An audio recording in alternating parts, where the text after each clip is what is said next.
Hi students, today we are continuing with our previous year questions discussion of JEE Mains 2024. In the previous video, we have discussed the questions related to structure of atom and we have discussed several questions. Now, today we will be continuing the balance questions which came in JEE Mains 2024. So, we will move to the question. So, first we are having, last day I have told you we have discussed the January attempt questions and now we are going to discuss the April attempt questions. Right. So in that regard, this is the first question we are having. The question is that the de Broglie's wavelength of an electron in the fourth orbit is dash pi a naught. So this is a very simple question for you. So we are having a particular formula for de Broglie wavelength. So I hope you remember that it is lambda 2 pi n a naught, right? So here this is a formula that we have to know. So lambda is equal to 2 pi n a naught. So here this is the value that we have to substitute. It is clearly given the de Broglie's wavelength of an electron in the fourth orbit. So in the question it is given it is the fourth orbit. That means n value is equal to 4. So n is equal to 4. So just substitute that value for n. Then we will be getting 2 pi and you are having n as 4 a naught. So you can see that when you multiply the numbers 2 into 4, you will be getting 8 pi a naught. Right. So here we have to substitute a single digit. What is that? It is 8. So you will be having the answer as 8 pi a naught. So here a naught, what is a naught? A naught is the Bohr's radius. So by just substituting the value 8, you will be getting the answer. So it's a very simple question. The thing is that you have to just know this particular formula. What is that? Lambda is equal to 2 pi n a naught. Right. Now we will move to the next question. Right. So here it is related to Dalton's atomic theory, right? So we had many easy questions last year. So you just think about Dalton's atomic theory. From that part, we are having two questions coming in. So we will just go through the question. Choose the incorrect statement about Dalton's atomic theory. So this is something which is coming in your +1 portion and you are having a very straightforward, easy question. So we will see what are the incorrect or what is the incorrect statement here. Chemical reactions involve reorganization of atoms. That is a true statement. Matter consists of indivisible atoms. What is that? It is also right. Now to the third statement, compounds are formed when atoms of different elements combine in any ratio. You can see that it is a wrong statement because it is not any, it is in fixed ratio. So we can say that this third one is actually an incorrect statement according to Dalton's atomic theory. And the fourth one, compounds are formed when atoms of different elements combine in any ratio. All the atoms of a given element have identical properties including identical mass. That is fine. So we are having the answer as the third option. What is the reason? Because the elements combine in fixed ratio for formation of the compound. So it was very easy question. It is directly related to that particular postulates that we are having. Right. Now we will move to the next question. The maximum number of orbitals which can be identified with n is equal to 4, ml is equal to 0. So here what they have given the principal quantum number, right? N is equal to 4. And they have given the magnetic quantum number, ml is equal to 0. So the question is that if the principal quantum number is 4, how many orbitals can have this particular value ml is equal to 0? So we will see what all subshells are possible for the principal quantum number 4. So you know, if n is equal to 4, L value can be what? L can be n minus 1, that is 3, right? It is 3. Now we can see L can be 3, L can be 2, L can be 1, L can be 0, right? So here we can see that the ml value becoming 0.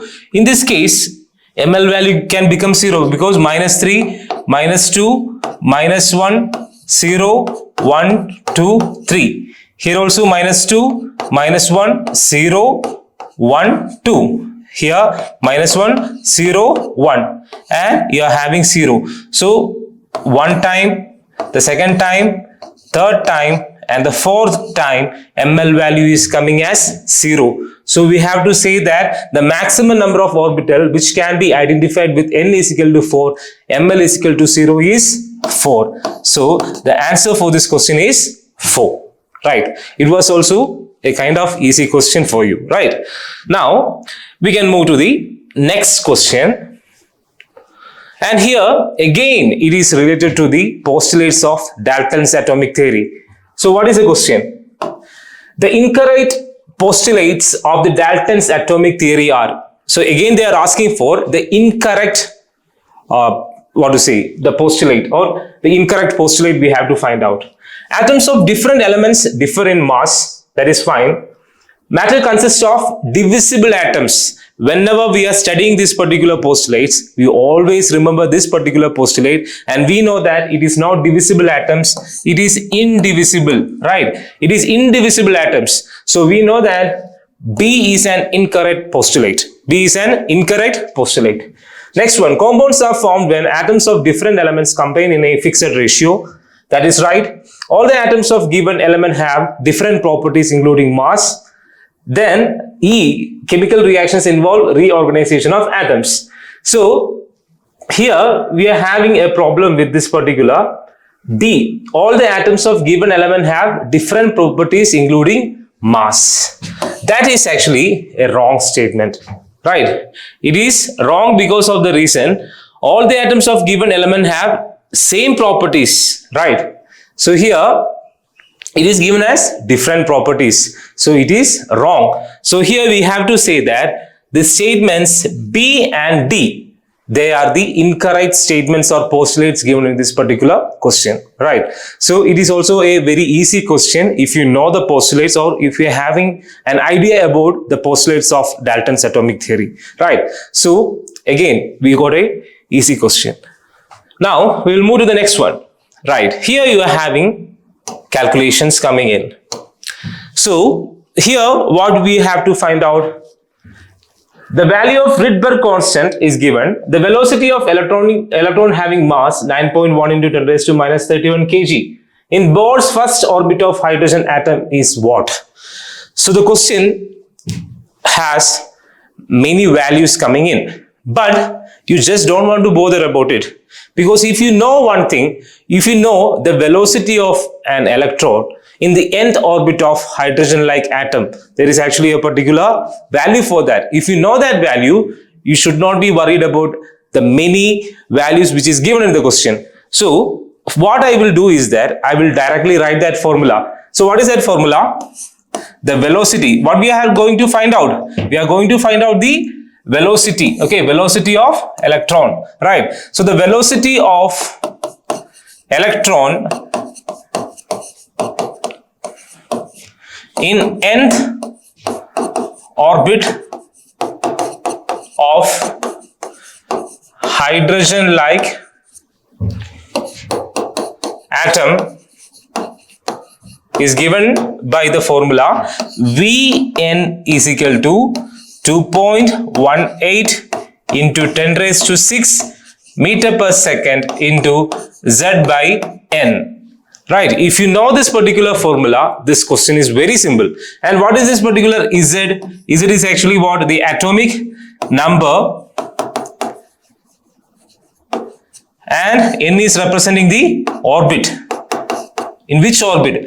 So here we know that Z value for hydrogen is 1. And N value for hydrogen, and it is saying about the first orbit, right? It is given Bohr's first orbit. So N value will become 1. That means we will be getting 2.18 into 10 raised to 6 meter per second into 1 by 1, which is the same value. Now we need, so we have got V1, we have got the velocity of the electron in the first orbit.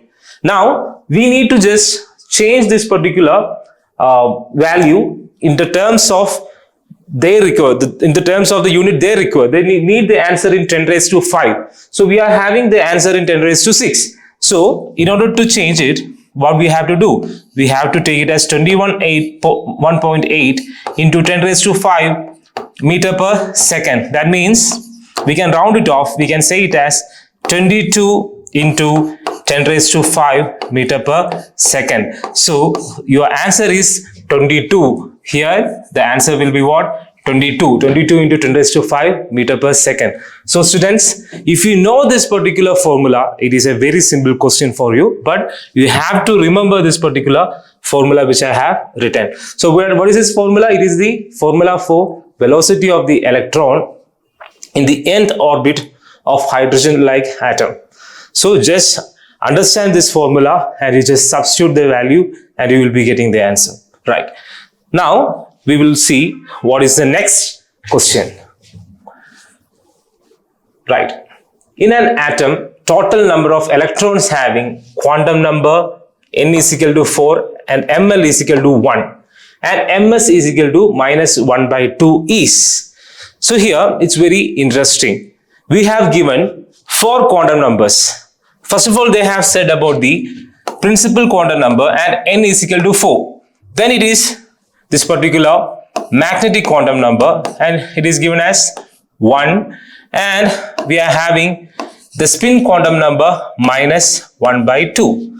So here we have to find out how many electrons will be having this minus 1 by 2 spin when the quantum number, principal quantum number is 4 and the magnetic quantum number is 1. So how can we find it? We know that if n is equal to 4, L can be having the value n minus 1, which is 4 minus 1, and it is 3. So L can have the values 3, 2, 1 and 0. In each case, the ML will be what? Here will be minus 3, minus 2, minus 1, 0, 1, 2, 3. Here it will be minus 2, minus 1, 0, 1, 2. Here it will be minus 1, 0, plus 1 or 1, and here you will be 0. So you just see in how many places or in which all cases you are getting 1 or minus 1. You can see here 1, minus 1 is there, 1 is there. Here minus 1 is there, 1 is there. Again minus 1 is there, 1 is there. That means in 6 orbitals we are having this minus 1 or plus 1 when n is equal to 4. So we are having 6 orbitals. You know that in 6 orbitals how many electrons can be filled? Maximum 12 electrons can be filled.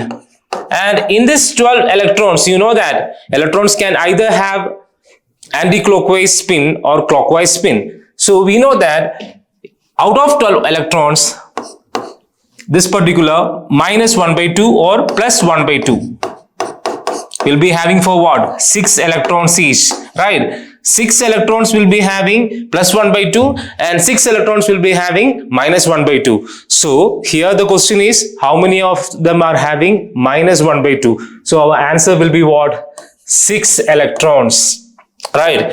So when n is equal to 4 and ml is equal to 1, how many electrons will be having minus 1 by 2 spin? The answer is 6 electrons will be having minus 1 by 2 spin, right? So if you know this concept of quantum numbers, it is also a very easy question, right? So we will go to the next one.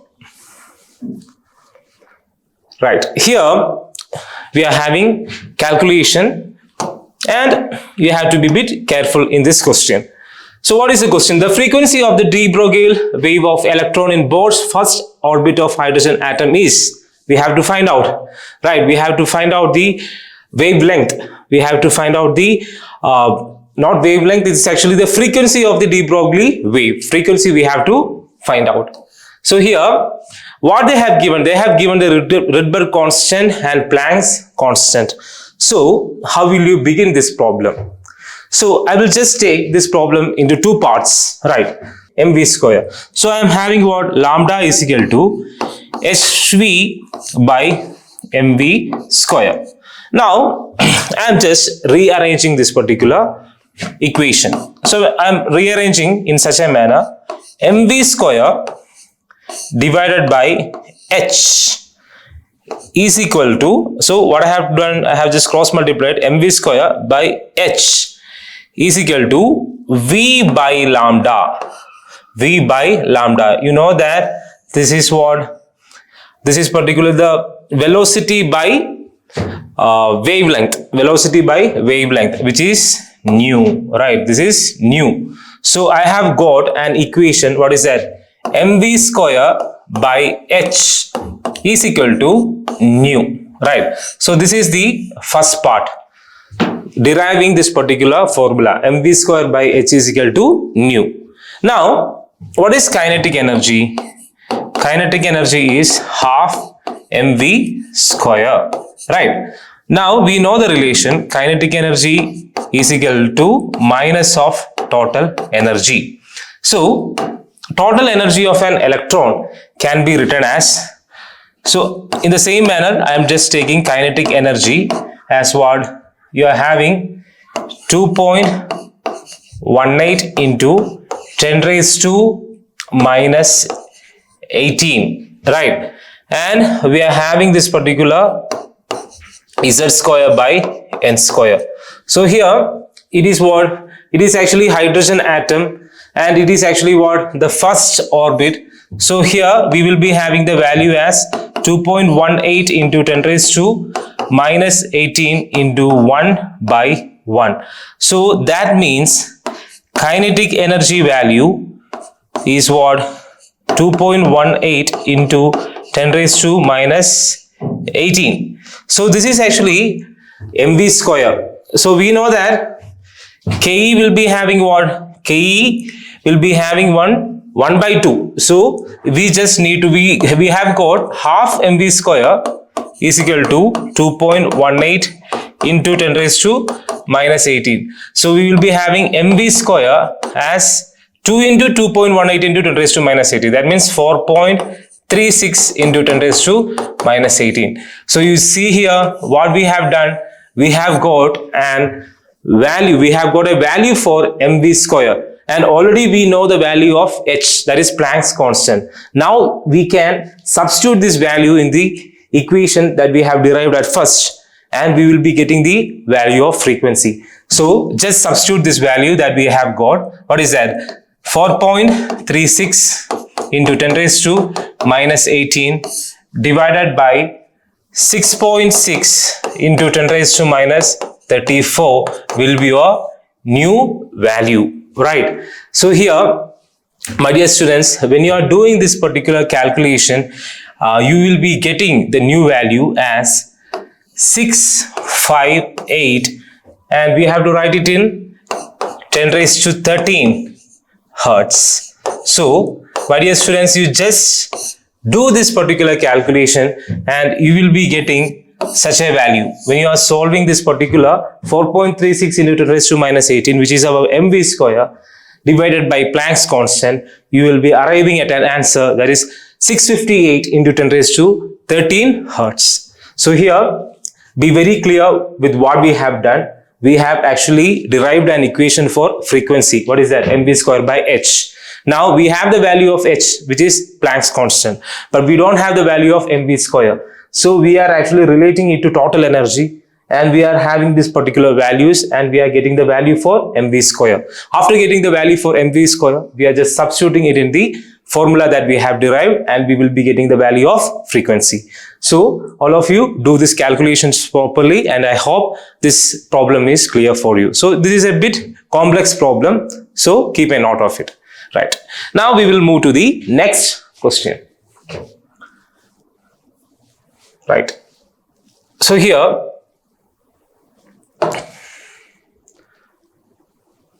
it's actually very easy in the sense, if you understand what exactly is said in this question. For hydrogen atom, energy of an electron in first excited state is 3.4 electron volt. Kinetic energy of the same electron of hydrogen atom is x electron volt. Value of x is dash into 10 raised to minus 1 electron volt. So understand what is actually asked in the question and what is actually given in the question. So first of all, it is about energy of an electron, right? So we can take that energy as what? The total energy of an electron. So the TE is actually given as what? Minus 3.4 electron volt.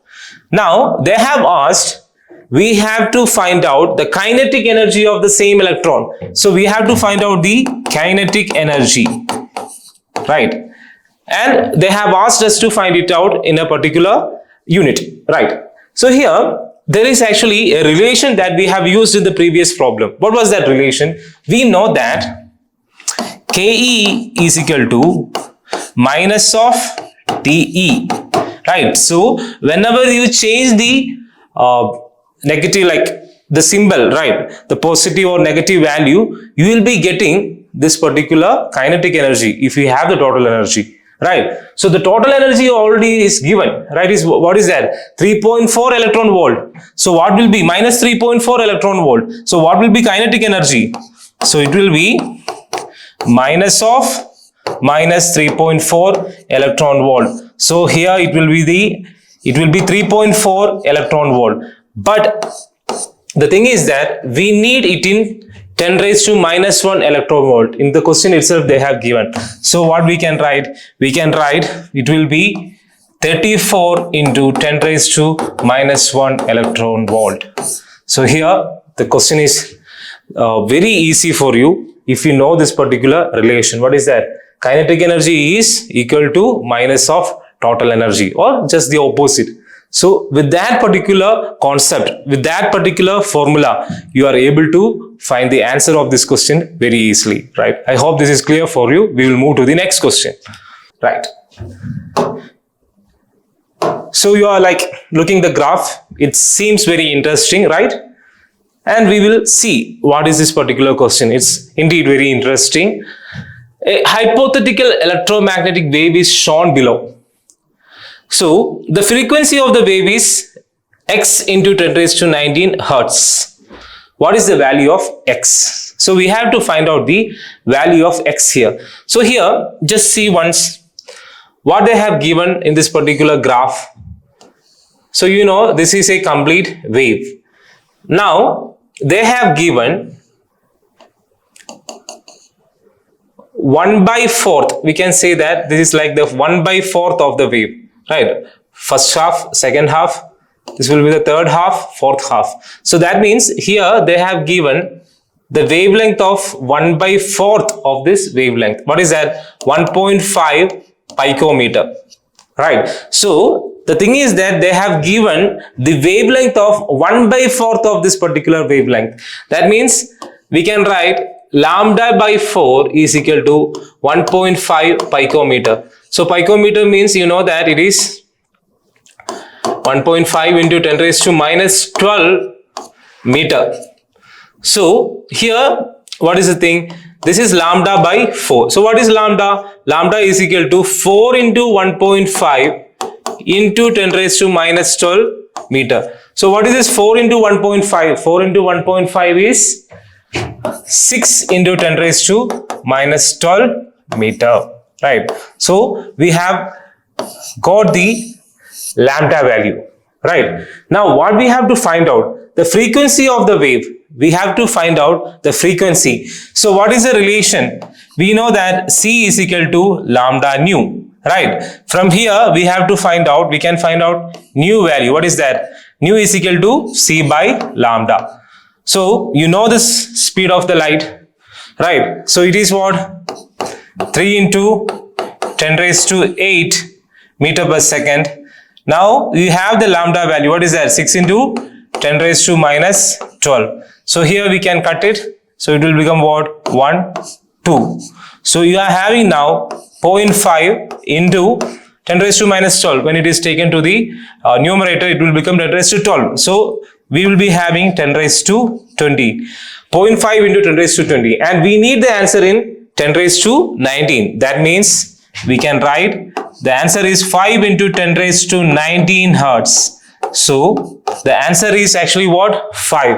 So the answer here will be 5. 5 into 10 raised to 19 hertz. Right. So it's very easy if you understand the graph. So in this particular figure, what is given? 1/4 of the wavelength is given.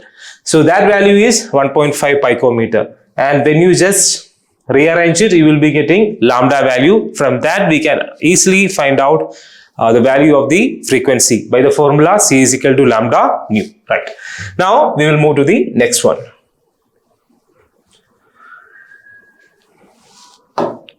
Again, here we are having a calculation. So the wave number for a radiation having 5800 Armstrong. Wavelength is x into 10 raised to 10 centimeter. The value of x is. So here we know the relation. This particular wave number is equal to reciprocal of wavelength. So what is the wavelength given? Wavelength is given as 5800 Armstrong, right? So here we need to write in centimeter. So because of that reason, I can write 5800 into 10 raised to minus 8 centimeter. That is the value of lambda. So here I have to find out what is wave number, right? So wave number is equal to what? 1 by lambda. That means I have to write it as 1 by 5800 into 10 raised to minus 8. Now I can take this 10 raised to minus 8 to the numerator. It will become 10 raised to 8 by 5800. Now I can just cut to 2 powers. It will be 10 raised to 6 by 58. Right, it will become 6. So when you are doing this 10 raised to 6 by 58, you will be getting a particular answer, and it will be 1724. Right, so you do the calculation, you will be arriving at this particular answer 1724. So this will be your wave number 1724. Right, so this is also an easy question if you know this particular formula. What is that? Wave number is equal to reciprocal of wavelength, right? From that, we have substitute the values and we have got the wave number. What is that? 1724, right? Now we will move to the next question.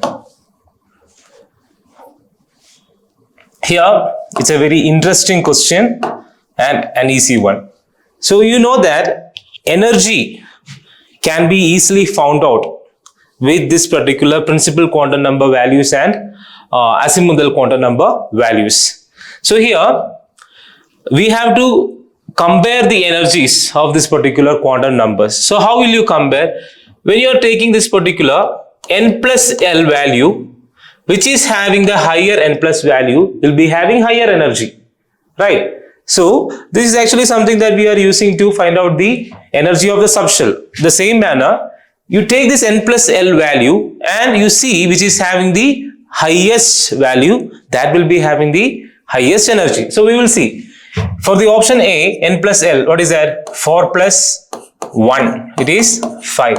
So this is actually L, don't take it as 1, it is L. Here it is what? 4 plus 2, it is 6. Then for C, it is 3 plus 1, it is 4. For D, it is 3 plus 2, it is again 5. For the last one, it is 4 plus 0, it is 4. So here, we know that B, in the case of B, it is 6. So we can say that B is having the highest energy.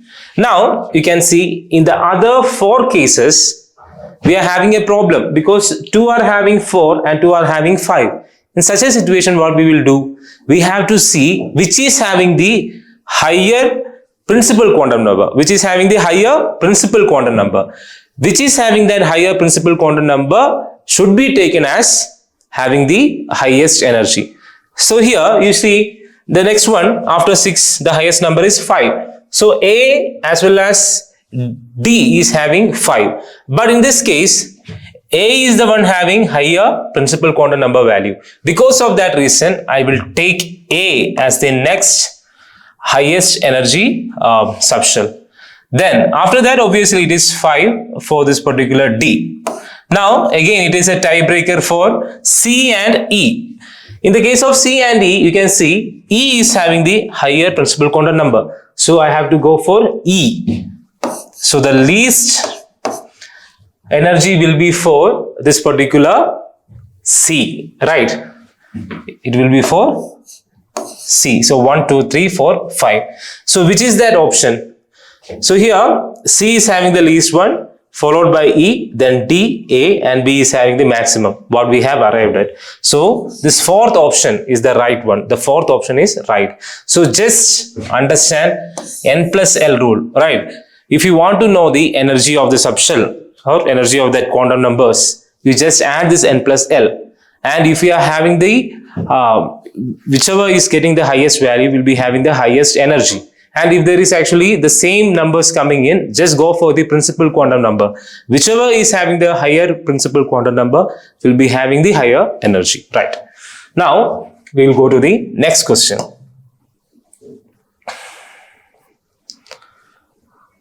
Right. So here, it's about the electronic configuration. And here you are getting your element which is having a higher atomic number. So it is Einsteinium and Z is equal to 99. So you know that the noble gas which is coming close to this particular Einsteinium is radon, right? Radon's atomic number is 86. Now 99 minus 86, what is that? It will be 13, right? So we have to fill 13 electrons. Right, we have to fill 13 electrons. So here, what will be the configuration? You know that F will be coming. The F orbital will be coming in. So here, we have to fill this particular like 13 electrons. So what will be the one? So here we can go for 5F11 and it will be what? 6D0. And we will be having 7s2. So 11 plus 2, you will be having 13. So which is the right answer here? It will be the third one, right? 11 plus 2, 13. So you have to go for the third option. So it is actually a straightforward question. If you know how to write the electronic configuration, it can be easily written. Otherwise, you just think 13 electrons should be filled. So here, this is the option which is filling 13. So here you can see it is only 12. Here it is 15. Here it is like 14. Here it is what? Exactly 13 electrons. So radon plus 13 is actually 99, right? 86 plus 13. So in that logic also, you can find the answer. Now, I guess this is the last question, not the last one, the second last question in this section. And it is actually a calculation, right? So this is based on Heisenberg's uncertainty principle. So first of all, we will just write what is the formula. We know that P into delta X is equal to H by 4 pi. So we can write this P as what? Mass into delta V into delta X is equal to H by 4 pi. So this is actually the Heisenberg's uncertainty principle equation. So here we have to find out the uncertainty of the velocity. Now the atomic nucleus is given as 10 raised to minus 15 and we are having the Planck's constant value, we are having the mass of the electron, right? And pi value is also there. So we can find delta V. How will you find? Delta V is equal to H by M into delta X into 4 pi. So here, what is the value of H? You are having 6.626 into 10 raised to minus 34 divided by what is the mass of the electron? 9.1 into 10 raised to minus 31. What is delta X? That is the nucleus of diameter. It is 10 raised to minus 15. Right. Then at last you are having this particular 4 into pi, 3.14. I know this is a long calculation, but my dear students, you have to just do that. At last you will be getting the answer as 58. 58 into 10 raised to 9 meter per second. So this will be the answer. So the answer here will be 58. So it's a straightforward question. You should know this particular formula. What is that? M into delta V into delta X is equal to H by 4 pi. From here, we have to find the value of delta V and it can be easily found out if you are substituting the values which we already know, right? Now we will move to the last question of this chapter, atomic structure. So here it's again related to the electronic configuration. Just we have to match the electronic configuration with the element. So it's very easy, right? So here you can see some easy elements are there, like in the sense we know already what is the electronic configuration. Nitrogen, it's very obvious for us, right? It is actually having the electronic configuration like atomic number 7, right? So here you can see helium. After helium, already 2 is there. 2 plus 2, 4 plus 3, 7, right? So 2 plus 2 plus 3, it is 7. So nitrogen will be the third, right? Now again, sulfur, it is actually 16, right? Sulfur is actually 16. So after neon means 10. 10 plus 2 plus 4, it is what? It is actually 16. So we know that sulfur will be going to the second one itself. And krypton, here NS2NP6, right? NS2NP6 will be the noble gas configuration, right? So krypton will be 4. So it is obvious that this particular A is actually for third one.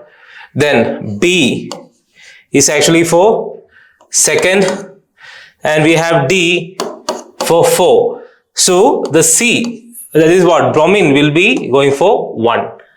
So here we can easily find out the answer because A3 is the key. You can see that A3 is only for one option, right? A3 is only for this first option. So here it is a very easy question. By just knowing the nitrogen's electronic configuration, you are able to conclude that this first option is the right one, right? So here, students, we have come to the conclusion of the discussion of the questions of structure of atom. So what we have observed is something great in this particular sections. What is the thing? If you are actually knowing the formula and if you know how to substitute it, the things are very easy for you, right? You will be fetching 4 marks in an easy manner. And that's why we have to study each and everything in structure of atom. If you are very familiar with the formula, you can easily fetch 4 marks for your examination. So what I suggest is that study this chapter throughout in a proper manner. Just keep the formula in your mind, because if you know that certain formula, you can just find the answer in few seconds and you can just move on fetching the marks, right? So it's a very important chapter for your mains examination and advanced. So just focus on it, study properly and continue your preparation in a good manner. So we will see again. Thanks for watching and watch out for my next videos. Thank you so much.